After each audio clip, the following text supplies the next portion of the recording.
treinamentos. Meu convidado hoje é uma das pessoas mais incríveis que eu conheço, Márcio Micheli. Olá, Márcio. Olá, Bispo. Que honra, viu? Que honra estar aqui. Honra para mim sempre te receber. Você é uma pessoa que tem desatado pessoas, é um libertador de pessoas. É incrível o testemunho que eu recebo de tanta gente em todo lugar desse país. Gente me manda mensagem, eu encontro gente lá em São Paulo. Onde eu viajo, o pessoal me diz, olha, o Márcio é o meu mentor e ele me apresentou para você e é tão incrível tudo que está acontecendo na minha vida. Eu ouço isso quase todo dia, se não todo dia, Márcio. Uau, que bom, hein? E é interessante porque todas as vezes que eu estou nos meus treinamentos, eu gosto de falar do mentor porque tem um conceito que eu apresento muito para as pessoas que é sobre a mesa do conselho. A mesa do conselho tem 10 pessoas e uma dessas pessoas que senta na mesa do conselho é o mentor. E todo mundo precisa de um mentor. E a minha honra é de tê-lo como meu mentor. Que incrível, é um grande privilégio ter você na nossa equipe, no nosso time, como amigo, como companheiro, como parte daquilo que nós estamos construindo. Márcio, fala um pouquinho de você. Você trabalhava era servidor público e de repente você abriu mão de tudo. Aconteceu agora um juiz, um jovem juiz chamado Chame Agi, acho que é assim que pronuncia. Eu sempre estou falando com ele também.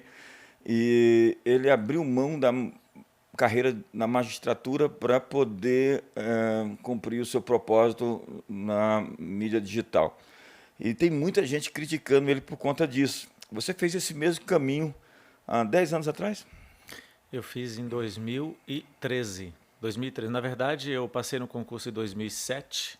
2010 deu 3 anos de serviço público, aí eu pedi licença, fiquei 3 anos de licença e depois de 2013 eu pedi exoneração.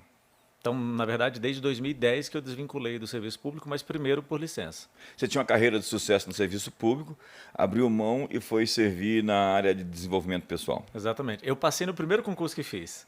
Eu não fazia concurso, eu trabalhava numa empresa top 10 de faturamento do Brasil, trabalhava na área financeira e fiz o concurso, passei, tomei posse, estava lá há 3 anos e era interessante que a sensação que eu tinha, e aí não é nenhum problema com relação ao serviço público, né, porque eu não era a pessoa certa para estar lá. Existem pessoas certas para ficar lá. Dava 20, mas não dava 18. Sabe aquela coisa de que parece que o dia não passa e não termina e aquela sensação de peso. E aí eu falei, não, vou pedir licença. Pedi licença do serviço público e comecei a experimentar outras coisas, descobri o mundo do desenvolvimento pessoal. E aí, quando deu 3 anos de licença, eu tinha que tomar uma decisão se eu ia voltar ou não, e eu decidi realmente pedir a exoneração. Gente, é incrível as imersões que o Márcio faz, porque é muitas histórias e muita gente contando o que acontece nesses 3 dias que ele tem no método Evo. Eu, sinceramente, ouço tantas histórias de gente que foi transformada, impactada por essa imersão que o Márcio faz, que eu quero super indicar para você. A primeira oportunidade, o Márcio está viajando o Brasil todo, então não é difícil para você. E não custa para você também sair de onde você estiver, na cidade onde você está também, para fazer essa jornada, esse mergulho, essa imersão de transformação. Márcio, qual é a mensagem da sua vida? Bispo, a palavra que resume a mensagem da minha vida é ressignificar. E assim, é muito forte porque não só ressignificar a minha vida, a minha história, mas levar pessoas para o ressignificar. Eu fiz um evento recente no Rio de Janeiro. Hoje aqui eu tenho mais ou menos umas 4 semanas que eu fiz esse evento. E é interessante que são 3 dias que eu fico em pé no evento, falando 3 dias direto. Na segunda-feira eu estou extremamente cansado. Quando chegou na quarta-feira, parecia que já tinha muito tempo que eu tinha feito, ou seja, já estava com muita saudade, com muita vontade de voltar a fazer. A gente faz normalmente 1 por mês, para não cansar muito, mas quando chega 2, 3 dias depois, parece que já fiz há muito tempo e eu preciso voltar a fazer logo. Então, assim, o ressignificar é a palavra que resume a mensagem. Eu quero entender um pouquinho mais sobre o ressignificar, eu e todos que nos assistem. Mas é incrível quando você está na sua zona de convergência. Parece que você está nadando como um peixe, voando como uma águia, correndo na savana como um leão. Porque nós fomos feitos assim. Então, quando você está nesse ambiente, você é super ativado. Você estava trabalhando, você era um servidor público de sucesso, tinha uma posição razoavelmente boa, e de repente você diz, aqui não é o lugar onde eu me inspiro, não é a minha convergência. A convergência para nós se resume em 2 frases. É isso que eu sou, é isso que eu nasci para fazer. Uau. Como alguém disse, os 2 dias mais importantes da sua vida é o dia que você nasceu e o dia que você descobriu o porquê. E, de repente, o Márcio fez uma transição do serviço público para uma carreira na área de desenvolvimento pessoal e tem sido incrível, Márcio. Explica para nós o que é a ressignificação. É contar a sua história outra vez, de uma outra forma. Dá para nós um pouquinho mais de detalhes para as pessoas entenderem. O ressignificar, ele é uma metodologia que existe em várias linhas de estudo, então tem várias formas de você fazer isso. Eu desenvolvi uma dentro do método que eu criei, que é o método EVO. Muitas pessoas acham que EVO, o nome do meu método, é uma sigla, e na verdade não é, é uma palavra. E quando eu escolhi essa palavra EVO, método EVO, é uma palavra que está em todas as línguas do mundo com o mesmo significado. Claro que com algumas escritas diferentes, né? Você vai para o grego, escreve de um jeito, você vai para o japonês, escreve de outro. Mas EVO tem em todas as línguas do mundo e significa eterno, desprovido de fim, perpétuo.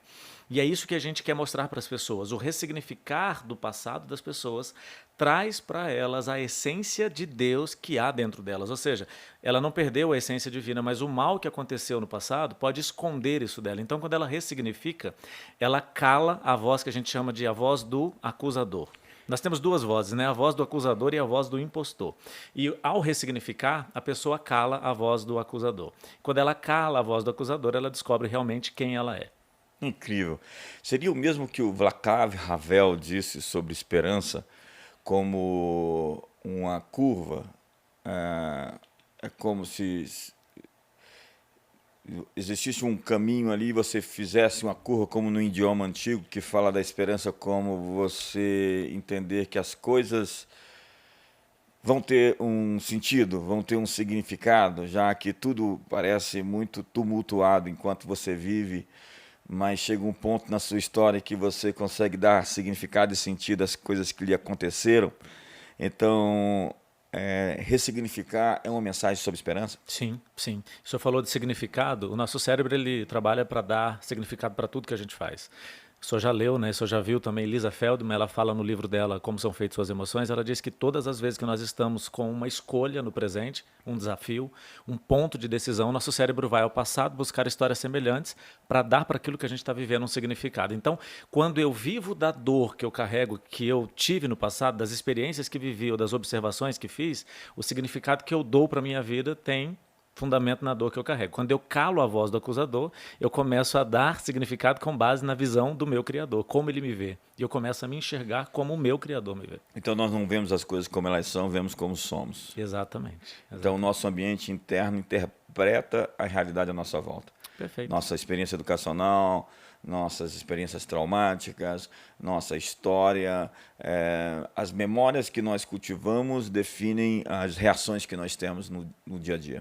Exatamente. Quando eu posto alguma coisa na internet e alguém vai lá e comenta, aquele comentário tem relação mais com a própria pessoa do que com o seu post. Ele está falando muito mais sobre ele, está falando muito dele. As acusações que a gente ouve, né? Eu recebo muitas mensagens de casais, meu marido me xinga, meu marido me humilha, minha esposa me ofende, mas essa ofensa diz mais sobre quem está ofendendo do que quem está sendo ofendido. É a percepção que eu tenho de você com base na minha história. E é incrível porque nós temos um outro elemento aí da alma, que é a imaginação. Se nós estamos falando de memória, é aquilo que nós guardamos, o registro que temos, e temos a capacidade também de transcender além dos limites daquilo que nos é imposto pelo cartesiano, o universo físico tangível e palpável, que é o poder da imaginação. Jesus fala sobre dizer aos montes que se ergam e lancem ao mar, está dizendo, use a sua imaginação. Perfeito. Foi o grande cientista Albert Einstein que falou que o cérebro, quando se expande, ele nunca mais pode voltar ao seu estado anterior. E nós temos hoje o princípio neurocientífico da neuroplasticidade. O seu cérebro ele se expande ou ele se atrofia à medida que os seus pensamentos vão fazendo, né? Eles vão esculpindo o seu cérebro. Seus pensamentos esculpem a sua neuroplasticidade, né? A forma do seu cérebro tem muito a ver com o que se passa na sua mente, as sinapses, os caminhos neurais, essas ideias que vão aí formulando quem você é. Então, e não se consegue, então, distinguir o que é imaginário e o que é verdadeiro, factual. E nesse ponto você vai criar mundos através da sua imaginação, que pode ser em seu favor e contra você. Fala um pouquinho para nós. Perfeito. Esse é um tema muito recorrente nas suas mensagens. É interessante.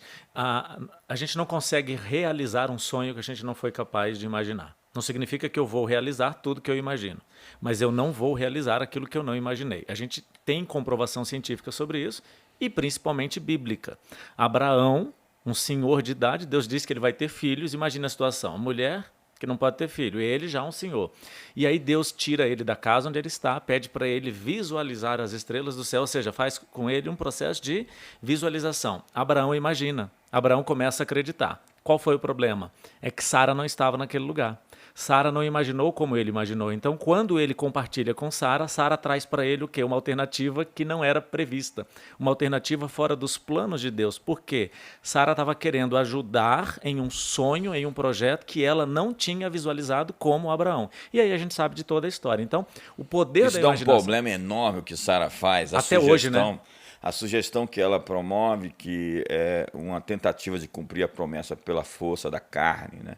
Abraão, sai da tua terra, da tua parentela. Ele pediu para Abraão sair da tenda, né? Do lugar da limitação da visão. Às vezes nós estamos presos em tendas. É como Jesus tirou o cego, o mudo, à parte, né? A Bíblia fala à parte para o curá-lo, porque naquela região, naquela geografia, a visão dele estava muito impedida. Então Deus deu uma imagem para Abraão. Deu. E ele visualizou. Ele imaginou na sua mente, ele estava pronto para realizar, ele compartilhou com a Sara, que não imaginou como ele, ela trouxe para ele um plano fora dos padrões. E aí aconteceu tudo o que aconteceu, um filho feito com uma outra pessoa, né? Que gera outra nação e aquela história toda que hoje já tem um conflito mundial, né?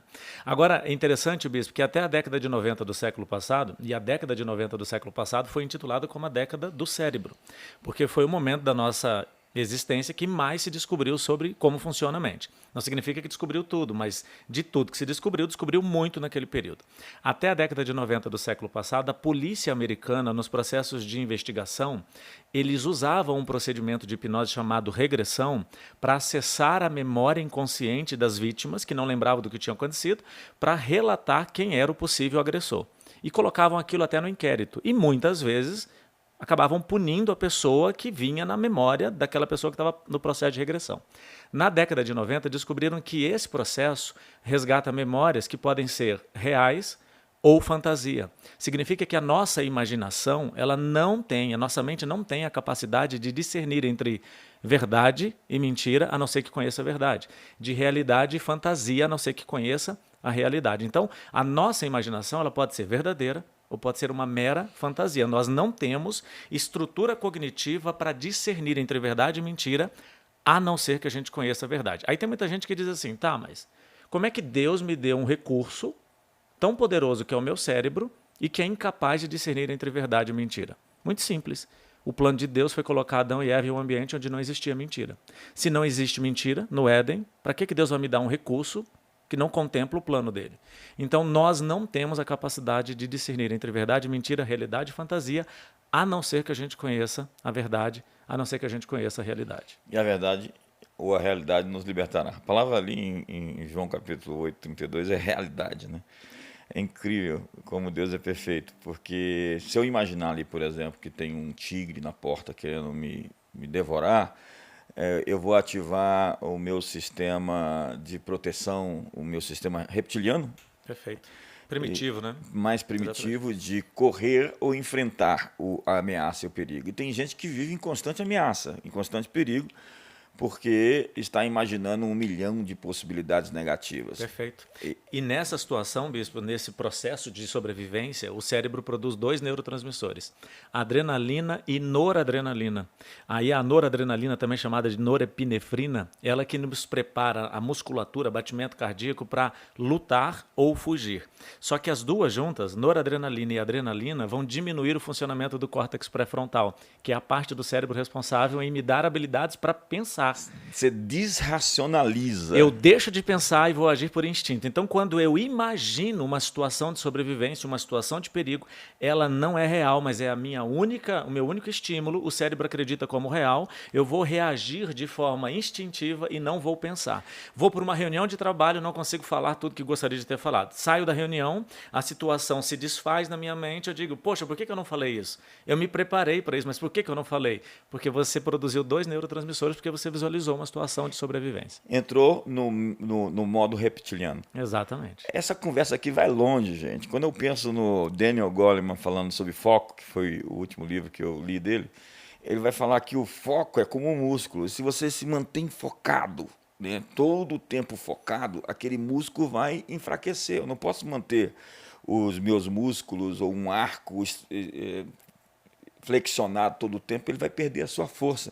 E tem muita gente perdendo o foco porque está em estado constante de alerta. E parece que a mídia, né, os meios de comunicação sempre estão provocando a sociedade a ficar em alerta o tempo todo. Essa é a arte de capturar a atenção com notícias dramáticas, com sensacionalismo. E eu sugiro a você que realmente desligue a televisão e comece a estudar os livros e o material do Márcio Micheli. Vai ser incrível para você. Márcio, me fala um pouquinho aqui sobre o seu livro, o último livro que você acabou de lançar. É o livro Passado Resolvido, Futuro Decidido. Na verdade, esse livro é o resumo de todo o meu método. Então, quem passa pelo meu treinamento acaba recebendo todo aquele conteúdo. Quem não pode passar pelo treinamento presencial pode ler o livro e chegar no último capítulo, que é o ressignificar. Ressignificar o passado, decidir o futuro. Passado resolvido, futuro decidido. Incrível. Então vai aparecer o link aí do livro aí do Márcio Micheli, onde você possa adquirir, onde você pode adquirir. Márcio, fala um pouquinho da sua família, Ana, as crianças. Sou casado com a Ana Paula há 22 anos, Davi de 16 anos, Sofia de 11. E recentemente, Bispo, aconteceu uma coisa tão interessante. Eu tenho um rito, não sei se eu posso compartilhar isso, com relação à Sofia. Eu tenho um rito de passagem, um rito, não é rito de passagem, um rito que eu faço com a Sofia em casa todas as noites, eu coloco ela para dormir. E todas as noites eu oro com ela. E todas as noites a oração termina sempre do mesmo jeito. Eu gosto de repetir, porque ela repete junto comigo. Então, no futuro, quando eu não estiver com ela, ela vai lembrar de que ela esteve comigo pela própria repetição daquela frase. Eu digo para ela assim, filha, que você cresça em estatura, sabedoria e graça diante de Deus e dos homens e que tudo que você colocar as mãos prosperará. A primeira vez que eu fiz isso, terminei de orar, estou saindo do quarto, ela me chama, estende a mão e bota na minha cabeça. Eu perguntei, o que foi? Ela falou assim, agora você está pronto para prosperar. E hoje, todas as vezes que eu oro com ela, eu sempre termino a oração assim, ela sempre coloca a mão em mim e diz, você está pronto para prosperar. E é legal porque é a história que ela está ouvindo. Se o meu cérebro não discerne entre verdade e mentira, a história que eu ouço é verdadeira. E isso que eu estou falando para ela é bíblico. Então ela está acreditando na verdade sobre ela. Então no futuro, tudo que ela colocar a mão, ela vai acreditar que a possibilidade que ela tem é de quê? De prosperar. E geralmente isso faz a gente crescer com uma mente de abundância ou com uma mente de escassez. É aquilo que a gente ouviu. Uma pessoa que tem uma mente de escassez é uma pessoa que ouviu a história de escassez. Uma pessoa que tem a mente de abundância, ela ouviu a história de abundância. Uma criança nasce mais próxima da essência divina do que da essência humana.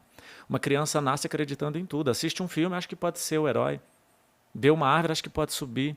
Vê um programa de televisão, acho que pode ser astronauta. Se você perguntar para uma criança o que você quer ser quando crescer, a lista é enorme e todo dia muda. Por quê? Porque ela não sabe o que quer? Não, porque tudo é possível, aquele que crê. E na medida que a criança vai crescendo, ela vai ouvindo tantos nãos, que a lista de sonhos que ela acredita que pode realizar vai o quê? Diminuindo. Por isso que tem uma passagem que eu gosto muito e eu uso nos meus treinamentos de educação de filhos, que Jesus estava ministrando e tinham crianças por lá de fora, os discípulos falam, Jesus, tem um monte de criança aí, e eles querem entrar, né? Que coisa louca trazer as crianças. Aí Jesus diz, vinde a mim as crianças, porque é delas o reino dos céus. O vinde a mim, as crianças, vinde a mim aqueles que têm a mente como a mente de uma criança. Então, tanto que a gente não pode deixar de ser criança. E o problema é que a maioria de nós, a gente deixou de ser criança quando a gente ainda era criança. Que incrível. Tornai-vos como crianças. Márcio, fala um pouquinho para nós sobre a sua fé em Jesus Cristo. Sem Jesus a conta não fecha? Não fecha, não fecha. Não tem como fechar de jeito nenhum. E ainda termina no negativo, né? Negativo, absurdo. Eu sou cristão. Negativo infernal, né? Infernal, infernal, O exatamente. buraco é muito fundo, Senhor Muito, Jesus. muito, muito fundo. O inferno tem subsolo, né? Ou seja, pode ficar pior, mas o céu tem cobertura, então pode ficar melhor também. É isso aí, incrível isso. O, eu sou cristão desde quando eu nasci. Meu pai foi cristão desde quando nasceu, minha mãe se converteu, depois conheceu meu pai, mas eu cresci no mundo cristão cheio de religiosidade, ou seja, uma coisa assim que parecia muito difícil acessar Deus. E aí, com 20 anos eu vim para Brasília, ainda com a mente muito quadradinha, e há 16 anos eu estou na Comunidade das Nações e o senhor sabe disso, o senhor sabe de toda a história, o tanto que foi difícil para mim desconstruir essa mente quadradinha para ter uma mente, entender que Deus ele é extremamente acessível e que as coisas não são tão quadradas como a gente pensa que é. Uma meta-mente, né? Uma meta-razão. Exatamente. É isso que significa metanoia, uma meta, um além, acima, sobre razão ou mente. É ter uma capacidade de ir além do que se mostra à superfície, de transcender a realidade, ou dobrar as circunstâncias, as conjunturas, as contingências à sua volta. Você não precisa viver por vista, diz o apóstolo Paulo, viver por emoções ou por sentimentos subjetivos. Você pode viver pela fé. Combater o bom combate da fé é enxergar a promessa, a despeito de tudo à sua volta. O que Deus diz sobre você vai prevalecer sobre a sua condição. Nós começamos falando de Abraão, e Abraão se fortaleceu dando glória a Deus, e aquilo que lhe era impossível por seu corpo amortecido e o corpo de sua esposa se tornou a realidade de um filho. Então você pode gerar seus filhos, você pode criar oportunidades, você pode entrar por portas, você pode vencer, porque essa é a nossa vitória que vence o mundo, a nossa fé, porque nós não somos daqueles que se retrocedem para a perdição, somos, entretanto, da fé para a conservação da alma, diz o autor a Hebreus, e tantos textos que falam sobre o viver pela fé, né? Não viver condicionado às circunstâncias, mas acreditar que existe um horizonte à frente, uma curva lá na frente, e quando você olhar para trás, daqui a pouquinho você vai dizer, vai fazer sentido. Você pode realmente ressignificar tudo na sua vida. Márcio. Vai valer a pena sempre, bispo. O senhor falou sobre, se eu me permitir, a minha vida, né, cristã. Eu era, com a mente quadradinha, eu era especialista em entender sobre as promessas. Depois que eu mudei a minha mente, eu me tornei especialista em ter clareza sobre os princípios. E hoje eu tenho convicção de que eu preciso ter muito mais clareza sobre os princípios que eu preciso conhecer e viver do que sobre as promessas que Deus vai liberar. Sabe por quê? Porque eu tenho para mim, e eu creio que isso é uma verdade, que promessa é uma garantia sobrenatural de que Deus vai fazer. Princípio é uma ação natural que vai me dar legitimidade para ativar a promessa. Então, que incrível. Eu não preciso entender a promessa, eu preciso entender o princípio. Então, olha, nós queremos liberar sobre você aí onde você está uma vida de milagres. Quando você entra nesse modo, seu cérebro se acomoda à ideia de que os milagres são naturais. Eles vão ocorrer de maneira... porque tem que ocorrer, porque eles... É um estilo de vida viver sobrenaturalmente. Eu estou aqui tendo uma super conversa com o Márcio Micheli, criador do Método Evo, que tem aí discipulado, treinado, equipado milhares de pessoas ao redor do Brasil e no mundo. E eu queria hoje perguntar para você, Márcio, qual é a sua perspectiva sobre o futuro? Vamos falar um pouquinho sobre Brasil. Bispo, eu acredito no melhor. Eu acredito que cada dia que a gente passa, a gente pode melhorar. Mas eu também, ao mesmo tempo, penso no que eu posso fazer. Quando a gente se preocupa muito com aquilo que está longe, né, distante das minhas ações, do meu controle, eu vou acabar me machucando emocionalmente. Então, o que eu posso fazer? Então, hoje, dentro dos meus treinamentos, eu acabo discipulando as pessoas, mostrando para as pessoas sobre política. É importante que elas entendam, porque eu me lembro que muitas vezes, lá no meu passado, eu votei sem entender princípios de esquerda, direita, o que estava por trás, e eu percebo que as pessoas às vezes fazem isso por ignorância, sem saber. Nós estamos falando de uma agenda, né, Márcio? Porque Sim. o que está acontecendo hoje nos Estados Unidos por conta do vazamento da nota da Suprema Corte acerca do Wade versus Roe, que é a liberação do aborto a partir de 1973 nos Estados Unidos e que agora a Suprema Corte vai revogar, possivelmente, e milhares de pessoas foram para as ruas, principalmente nos estados democratas, batendo na polícia, queimando coisas, os antifas, protestando contra a possibilidade Agora das crianças nascerem Uma lei sem sobre a serem vida, né? assassinadas pelos seus próprios pais. Meu Deus, que mundo é esse? Então ontem eu vi a presidente do Congresso revoltada, extremamente irada e nervosa na frente das câmeras. Eu disse, gente, esse pessoal está lutando pela vida, estão lutando por alguém, ou estão lutando pelo direito de que aqueles que são inocentes não tenham direitos. E é terrível isso, né? Porque nós temos uma participação direta nisso. Se Suprema Corte dos Estados Unidos ou STF no Brasil, quem escolhe é o presidente, mas quem escolhe o presidente sou eu. É o povo. Então, quando eu defino em quem vou votar e o que posso fazer para trazer mais pessoas para aquilo que eu penso, eu estou contribuindo para o meu futuro. Então, se o Brasil pode melhorar, isso depende de mim. Mas não depende de mim somente votando, depende de mim também explicando para as pessoas próximas tudo que a gente conhece sobre política, tudo que a gente conhece sobre a ideologia que está por trás de tudo isso. É uma agenda, gente, é uma agenda mundial e você tem que realmente questionar os valores do seu candidato. Agora você vai ter a oportunidade de outubro para voltar para deputado, para senador, e você tem que pensar muito bem qual é o sistema de crenças que essa pessoa carrega. E às vezes, bispo, é tão sutil, quer ver? Se a gente falar nesse período de pandemia, tinha muito de a vacina chegou, então vamos vacinar e hashtag viva a ciência. Ah, parece tão sutil, tão bonitinho, tão sem interferir em nada, né? Mas viva a ciência era um slogan da época do iluminismo, onde o humanismo reinava. Viva o homem, seus feitos, esqueça quem? Deus. Então, todas as vezes que alguém grita viva a ciência, cadê Deus? Viva o SUS, eu gosto de falar viva Jesus. Eu tenho como mostrar que viva a ciência, porque Deus capacitou os homens para usar a ciência. Então, às vezes a gente está ali naquele meio e não está percebendo que tem uma ideologia. E aí, se a gente olhar, qual foi o lado, direita ou esquerda, que mais gritava viva a ciência? Então, é só observar isso, em qualquer lugar do mundo. É porque a ciência se tornou um substituto, né? Que não é ciência, é cientifismo. Não esqueço da história do final do século XIX, onde um jovem muito esperto, muito auto-intitulado inteligente, encontrou um velho lendo uma Bíblia dentro de um trem.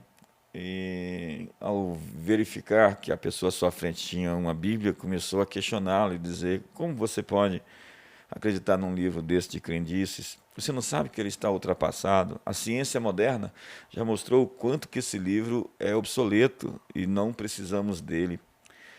Então aquele senhor chegou na sua estação e deu um cartão para aquele jovem e disse: olha, eu queria saber mais sobre o que você tem para me explicar. Quando puder, gostaria de te ouvir. E no cartão estava escrito Louis Pasteur, que era o professor, o incrível cientista, o pai da microbiologia. E aquele homem é famoso por uma frase: pouca ciência te afasta de Deus, muita ciência te aproxima de Deus. A verdadeira ciência não faz frente a Jesus, ao Evangelho, à Bíblia Sagrada, ao Deus Criador. A verdadeira ciência confirma tudo aquilo que está realmente escrito. A Bíblia não é um livro sobre ciência, mas quando fala sobre ciência, ela é extremamente exata. Mas vamos fazer um bate-bola aqui. Você já visitou comigo algumas cidades incrivelmente lindas. Existe algum lugar que te chama muita atenção? Me fale uma cidade. Bispo, assim, marcou muito para mim quando eu estive em Jerusalém. E foi tão de Deus, porque a primeira vez que eu estive em Jerusalém, eu cheguei no dia do meu aniversário. E eu só fui entender que foi no dia do aniversário quando a gente estava entrando na cidade. Uma coisa tão assim, compra passagem, entra no pacote para Israel junto com o senhor e tal. Estou no ônibus, eu falo, peraí, hoje é meu aniversário. Então, Jerusalém para mim marcou muito, porque é uma vida inteira, né? Eu nasci num lar cristão, lendo a Bíblia, aprendendo, e aí chego naquele lugar, para mim foi impactante. É uma viagem que eu gostaria de fazer todo ano. Eu tenho viajado para Israel, já tem aí cerca de 15 anos. E eu vou esse ano agora, esse mês agora, e o ano que vem você pode ir comigo, esse ano não dá, mas é incrivelmente revelador. Se você soubesse o impacto que você tem, a imersão cultural que você faz, como você começa a caminhar nas páginas das Escrituras, vendo o texto na sua geografia ao redor, você está olhando que está escrito, é um impacto extraordinário. E quando você vai com o espírito certo, não para simplesmente tirar fotografia, É. o pessoal fica tirando foto lá em vez de viver a experiência. Não é que você não tem que tirar foto, mas às vezes as pessoas ficam ali comprando as bugigangas que estão sendo vendidas ali. É muito comércio, porque é uma cidade que vive também do turismo, né? Não tanto do turismo, mas tem muita gente que vende as coisas nas ruas. E quando você vai ali realmente mergulhar em Deus, sua vida é realmente impactada. As 3 vezes que eu fui com o senhor, eu recebi uma palavra sobre o meu futuro e aconteceu. Que incrível. Isso é importante, estar com a mente e o coração aberto para receber, né? Senão não recebe. Os judeus de todo mundo tinham uma frase que eles diziam: o ano que vem é em Jerusalém. Então, estou dizendo para você, ano que vem em Jerusalém, comigo, hein? Um livro, Márcio. Bispo, a Bíblia. Um amigo. Jesus. Um hobby. Dormir. Eu gosto demais de dormir. Eu gosto de dormir. Eu acho que dormir, sei lá, a minha mente acontece tanta coisa. E eu acordo muito durante o sono e anoto tudo. Muitas coisas que eu ensino hoje eu tive durante sonhos. Interessante, dormindo. Eu tenho um amigo, um profeta, que é o Chris Volaton, vai estar com a gente em julho. Ele, quando vai dormir, ele diz: eu vou ali trabalhar, porque profetas trabalham quando dormem. Uau. Então ele disse: eu vou ali ter os sonhos, as inspirações que Deus quer me dar, que eu não posso ter enquanto acordado, porque às vezes acordado eu estou cheio de muitas defesas contra o transcendente. Quando eu durmo eu estou desarmado, então tudo que está ali fica muito exposto ao que Deus quer me atingir. Deus dá aos seus enquanto eles dormem, né? Exatamente. E Bispo, é interessante que hoje em dia tem muita gente valorizando muito a hora que você acorda, né? E a própria Bíblia diz: os fins são melhores do que os começos. É bem melhor como você dorme do que como você acorda. Isso dá para provar cientificamente. Tem alguns livros que falam sobre isso. Inclusive é importante criar rituais, né? Fechar as cortinas, criar um ambiente propício, vestir-se adequadamente, ter uma cama. Você vive ali. Exatamente. Um terço da sua vida em uma cama. Então você tem que ter uma cama, né? Uma cama de verdade.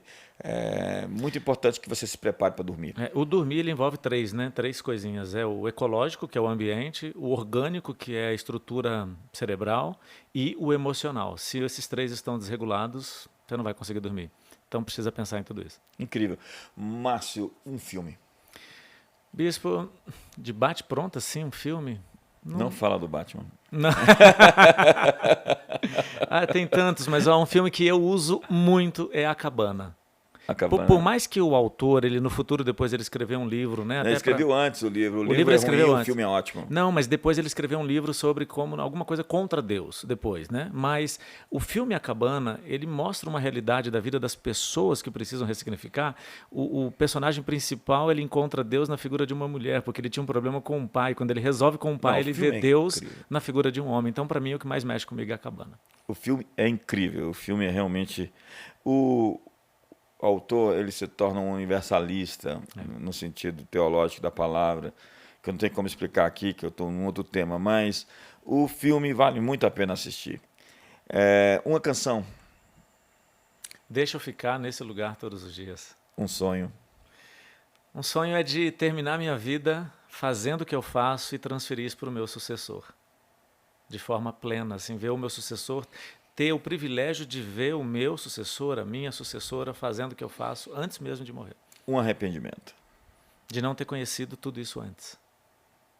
Eu demorei 35 anos. Eu tenho 45 anos hoje. Tem 10 anos que eu dei essa virada de chave. Uma experiência com Deus. Em Israel, quando alguém chegou para mim, assim, eu me lembro exatamente que eu tinha pedido licença do serviço público. E eu fui para Israel. E tinha ido para Israel porque eu tinha pedido licença. E eu falei, não tem nada para fazer, vou para Israel. Foi a primeira vez. E aí a gente estava embarcando para Israel e alguém bota a mão no meu ombro, eu nem sei quem é, e essa pessoa fala assim: você saiu de um lugar que você não vai voltar. E eu guardei aquela frase. Deve ter sido um anjo. Essas vezes as Foi pessoas falam com a gente e some, você fala assim, será que era humano? Então, assim, tem várias boas experiências, mas essa foi a que veio na minha mente agora. Que incrível. Gente, eu estou aqui conversando com o Márcio Micheli e é um grande prazer, Márcio, falar com você. Um tempo extraordinário. Essa conversa podia durar aqui dias, mas